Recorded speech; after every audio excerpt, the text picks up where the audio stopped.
پاس حضرت عمر فاروق رضی اللہ تعالیٰ عنہ بیٹھے تھے.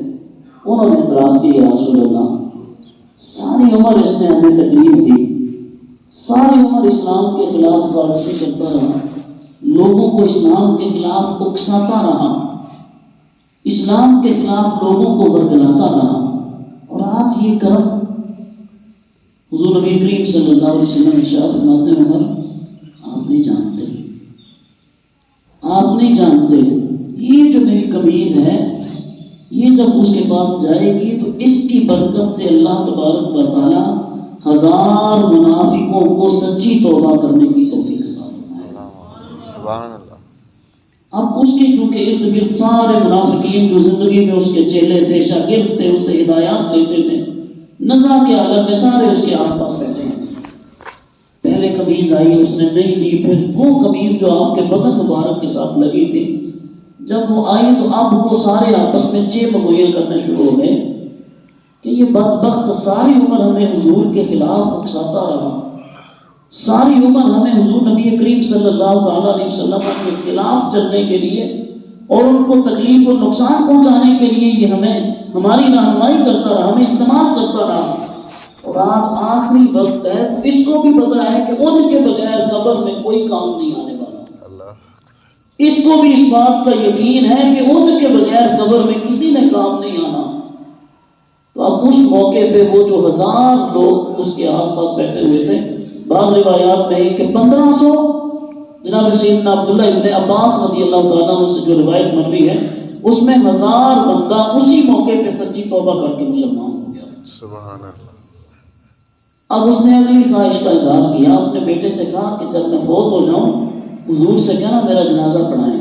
اللہ اکبر. حضور نبی کریم صلی اللہ علیہ وسلم کی خدمت میں پیغام آ گیا, عبداللہ بن ابی فوت ہو گیا ہے, یا رسول اللہ آپ اس کی نماز جنازہ پڑھائیں. حضور نبی کریم صلی اللہ علیہ وسلم آپ چل پڑے ہو گئے. زندگی میں اتنی تکلیفیں دی, اسلام کو اتنا نقصان پہنچایا, کافروں کے ساتھ مل جاتا رہا, لیکن اب مر چکا ہے. حضور اس کی بھی نماز جنازہ کے لیے حضور کی رحمت کا اندازہ ہے. اور ہمیں کسی سے تھوڑی سی تکلیف ہو جائے تو زندگی بھر ہم اس کے کسی کام آنے کی کوشش نہیں کرتے, اس انتظار میں ہوتے ہیں کہ یہ کبھی پھنسے اور میں اس سے سارے بدلے چکاؤں, یہ کبھی میری داڑھ کے نیچے آئے تو میں اس سے بدلہ دوں کہ اس نے میرے ساتھ کیا کیا ہے. حضور کا کردار ملاحظہ فرمائیے.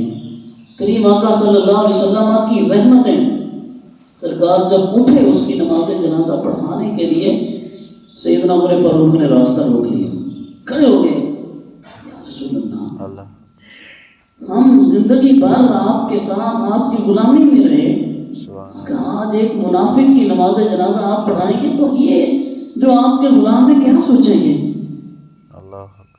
یا رسول اللہ ہمارے اوپر کیا بیتے گی, جس نے کوئی موقع نہیں جانے دیا ہمیں نقصان پہنچانے کے لیے, آج ہم اسی کی نماز جنازہ کے لیے تشریف لے جا رہے ہیں. سرکار دو عالم صلی اللہ علیہ وسلم نے حضرت عمر رضی اللہ تعالیٰ عنہ کو سمجھایا. ابھی یہ بات چل رہی تھی, حضرت جبریل علیہ السلام حضور کی خدمت میں آ گئے. جبریل علیہ السلام نے آ کر حضور کا ہاتھ پکڑ لیا اور اللہ تبارک و تعالیٰ کا حکم سنایا, وَلَا تُصَلِّ عَلَىٰ احد منہم ماتا ولا تقم علی قبری. اے میرے پیارے مصطفیٰ, اے میرے حبیب, ان منافقوں میں سے اگر کوئی بندہ مر جائے, اے حبیب آپ نے ان کی نماز جنازہ نہیں پڑھنی. حضرت جبریل علیہ السلام نے حضور کا ہاتھ پکڑ لیا اور اللہ کا حکم سنایا, یا رسول اللہ یہ اب اللہ کا حکم ہے, آپ کی رحمت پہ اللہ کی بے بہا کرم نوازیاں, کروڑا اللہ کی رحمتیں آپ کی رحمتوں آپ کے حسن اخلاق پہ, لیکن اللہ تبارک و تعالیٰ کا یہ حکم ہے آپ اپنے غلاموں کا دل رکھیے جو آپ کے لیے جانیں قربان کرتے ہیں, اپنا گھر-بار قربان کرتے ہیں. ان منافقوں میں سے جنہوں نے کبھی کوئی موقع نہیں جانے دیا آپ کو تکلیف پہنچانے میں, اگر ان میں سے کوئی بندہ مر جائے تو آپ نے کسی کی نماز جنازہ نہیں پڑھانی. وَلَا تَقُمْ عَلَىٰ قَبْرِهِ, اور نہ ہی آپ نے کسی کی قبر پہ جا کر کھڑے ہونا ہے. اے پیارے حبیب, اللہ کو یہ بات گوارا نہیں کسی کی قبر پہ آپ کا قدم مبارک لگ جائے اور وہ بندہ عذاب میں پڑا رہے. اللہ کو یہ بات گوارا نہیں. آپ نے کسی منافق کی قبر پہ نہیں کھڑے ہونا, کسی منافق کے لیے آپ نے دعا نہیں کرنی, اور نہ ہی کسی منافق کی آپ نے نماز جنازہ پڑھنی ہے. تو کریم آقا صلی اللہ تعالیٰ علیہ وسلم اللہ کے حکم پہ آپ نے لبیک کہا اور آپ نے اس کی نماز جنازہ نہیں پڑھی. اسی کا بیٹا عبداللہ بن ابی کا بیٹا حضور کا سچا غلام بنا, پکا مسلمان بنا, اور جتنے لوگ اس کی وہ شاگردی میں تھے, اس کی ہدایات دیتے تھے, وہ سب کے سب پکے اور سچے مسلمان بنے, اور انہوں نے اس کے عقائد سے توبہ کی. اللہ نے اس کو نشان عبرت بنا دیا. اب یہاں مفسرین کرام نے ایک یہ بھی بات لکھی ہے کہ اللہ کے حبیب صلی اللہ علیہ وسلم نے اپنی قمیص مبارک کیوں عطا فرمائی.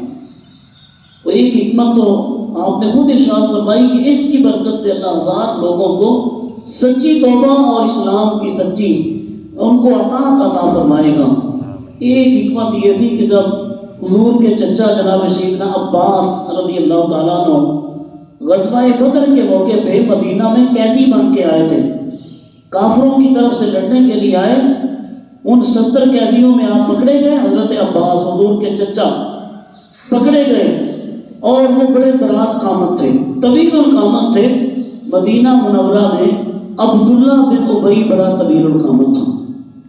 اس وقت قید کے دوران حضرت سیدنا عباس رضی اللہ تعالیٰ عنہ آپ کی قمیض پھٹ گئی, اور مدینہ میں کوئی ایسا بندہ نہیں تھا کہ جس کی قمیض آپ کو پہنائی جا سکتی تھی. صرف ایک ہی یہ منافق عبداللہ بن ابی تھا. یہ آپ کے قد کا تھا. حضرت عبداللہ سیدنا عباس رضی اللہ تعالیٰ عنہ کی قد و قامت کا, طویل القامت تھا. صرف اس کی قمیض حضرت سیدنا عباس کو پوری آ سکتی تھی. حضور نے اس کو فرمایا تھا کہ تم اپنی قمیض میرے چچا کو دے دو. تو اب حضور نے اس کا یہ جو احسان تھا, اس کی جو قمیض حضور کے چچا کو پہنائی گئی تھی, چونکہ اللہ تبارک و تعالیٰ نے منافقین اور کافروں کے لیے اس دنیا کے بعد آگے کوئی بدلہ نہیں رکھا نیکی کا, تو اللہ کے حبیب نے اس نیکی کا بدلہ اس کو دنیا میں ہی دے دیا. اپنی قمیض مبارک اس کو عطا فرمایا. یہ حکمت تھی.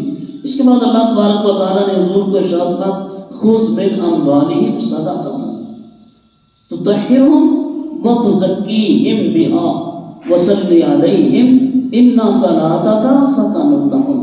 اے میرے حبیب آپ ان سے صدقہ, یعنی یہاں پہ صدقات واجبہ کی بات ہے, زکوٰۃ اپنے غلاموں سے زکوٰۃ لیں, اس سے کیا ہوگا تطہرہم, جب یہ زکوٰۃ دیں گے تو اس کی برکت سے اللہ ان کو پاک کر دے گا. وتزکیہم, یعنی اللہ ان کے ظاہر کو بھی اور ان کے باطن کو بھی دونوں کو پاک کر دے گا.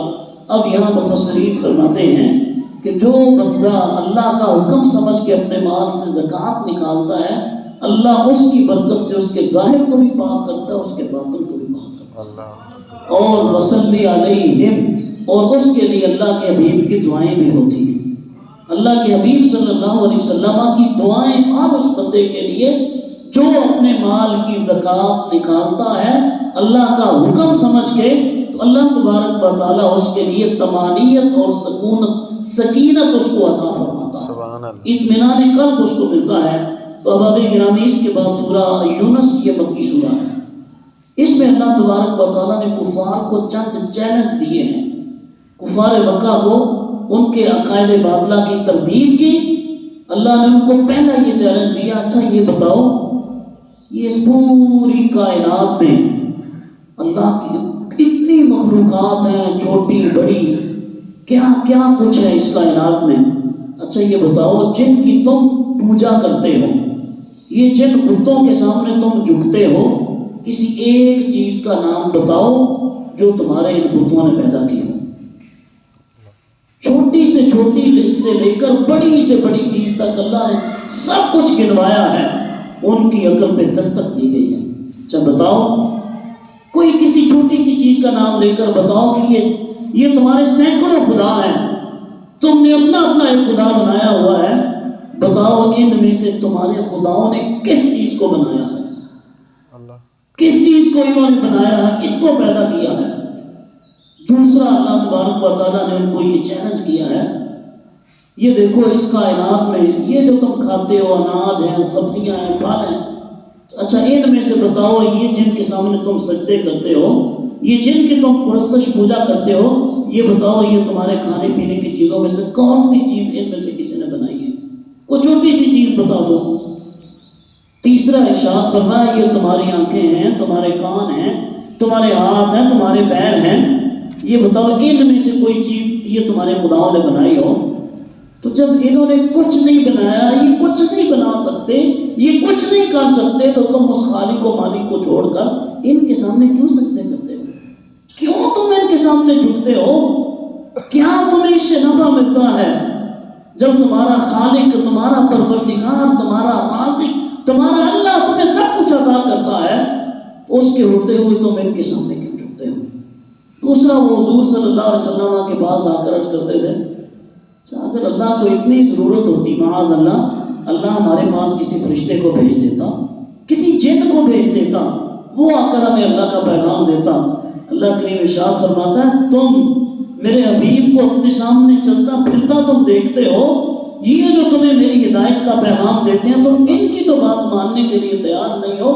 وہ فرشتہ جو تمہیں نظر بھی نہ آتا، وہ جن جو تمہیں نظر بھی نہ آتا، تو تم اس کی بات کو کیسے مان لیتے؟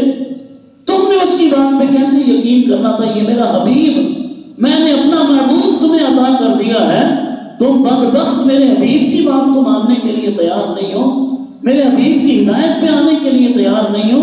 تم جن اور فرشتے کی بات کیسے مانتے؟ تم یہ کیسے دعویٰ کرتے ہو؟ تم اس کو مان سکتے تھے؟ اور تیسرا اللہ تبارک و تعالیٰ نے ان کو یہ چیلنج کیا ہے کہ بتاؤ تم جو کہتے ہو کہ یہ تو محمد صلی اللہ علیہ وسلم کا اپنا کلام ہے، یہ اللہ کا کلام نہیں ہے، لے آؤ نا اس کے مقابلے میں اس جیسا کوئی کلام تو لے کے آؤ۔ اگر تم اس کا اعتراض کرتے ہو کہ یہ اللہ کا کلام نہیں ہے، اس جیسا بنا کے بتاؤ۔ ایک ان کا جو شبہ تھا کہ بس یہ زندگی اس کے بعد موت کی جو باتیں کرتے ہیں کچھ بھی نہیں ہے، اللہ کیسے زندہ کرے گا، کیسے اٹھائے گا، مرنے کے بعد کوئی چیز کیسے زندہ ہو سکتی ہے؟ اللہ کریم نے ارشاد فرمایا جس مالک نے تمہیں عدم سے اٹھایا اور تمہیں یہ وجود عطا فرمایا، جس مالک نے تمہیں وہاں سے کہ تم کچھ بھی نہیں تھے، تمہارا نام و نشان بھی نہیں تھا، هل أتى على الإنسان حين من الدهر لم يكن شيئا مذكورا، کہ جب تم کچھ بھی نہیں تھے وہاں سے اٹھایا رب نے تمہیں یہ سب کچھ عطا کیا، تو اس کے لیے کوئی بعید نہیں ہے اس زندگی کے بعد میں پھر دوبارہ زندہ کرے گا، تمہیں تب جا کر پتا چلے گا، پھر تم کہو گے کہ اے اللہ ہمیں ایک موقع اور دے دے، ایک موقع اور دے دے، ہم دوبارہ کبھی تیری نافرمانی نہیں کریں گے، تیرے حبیب کی نافرمانی نہیں کریں گے، ہم تیرے حبیب کی اطاعت پہ چلیں گے۔ تو اباب ذوالفقار یہ سورہ یونس ان صورتوں میں سے ہے کہ جن کے بارے میں میرے کریم آقا ارشاد فرماتے ہیں ان صورتوں نے مجھے بوڑھا کر دیا، ان صورتوں نے مجھے بوڑھا کر دیا۔ اللہ کے احکام، اللہ تبارک و تعالیٰ کی ایمانداریت، کفار کے عقائد اور ان کے عذاب کا تذکرہ ہے۔ اللہ رب العزت ہم سب کو قرآن کریم کے جمیع احکامات کو سن کر سمجھ کر ان کے اوپر عمل پیرا ہونے کی ہمت اور توفیق عطا فرمائے۔ اور یہ اشرا جو اپنے اختتام کی طرف بڑھ رہا ہے، رب اغفر وارحم وانت خیر الراحمین، کثرت سے آپ اس اشرے میں دعا کریں، رب اغفر وارحم وانت خیر الراحمین، رب اغفر وارحم وانت خیر الراحمین۔ آج 9واں روزہ ہے اور کل اس اشرا اول کا پہلا آخری دن ہے، اس کے بعد دوسرے اشرے کی طرف یہ دن ایسے جا رہے ہیں کہ جیسے ہوا میں کوئی چیز اڑ رہی ہوتی ہے۔ یہ ہماری اپنی استطاعت اور طاقت ہے کہ ہم اس میں سے کیا کشید کر سکتے ہیں، اللہ کی رحمتوں سے ہم کیا حاصل کر سکتے ہیں۔ اللہ کی ہم سب کو عمل کی توفیق عطا فرمائے، آمین آمین ثم آمین۔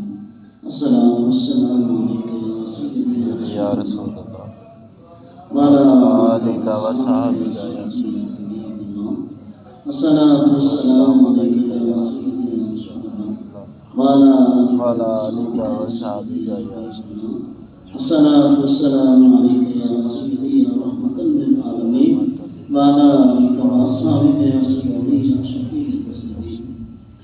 بسم اللہ الرحمن الرحیم، اللہم صل علی سیدنا وعلی آل سیدنا